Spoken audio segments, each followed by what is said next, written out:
মেরে লুকিয়ে থাকা কিছু অনিদ্রোহী নবীদ্রোহীরা মাথা ছাড়া দিয়ে উঠছে। ঠিক, তারা আমাদের ভালোবাসার জায়গায় আবার হানছে। নবী করিম রসুলের সামনে অবমাননা করছে।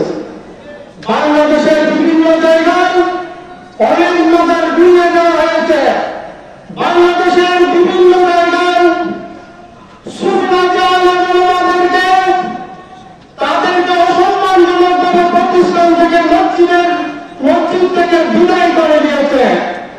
এক ধরনের অরাজক পরিস্থিতি তৈরি হয়েছে। সুবিধা আমাদের বেশি হয়েছে।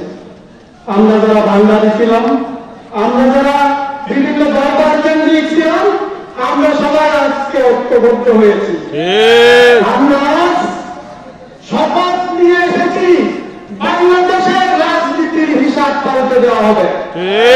রাজনীতিতে যদি আর কোনো মাদার কেন্দ্রিক সভ্যতা করা হয়, কোন শিশুমার্গীদের উপরে যদি চোখ টানা হয়, আমরা কিন্তু বসে থাকবো না।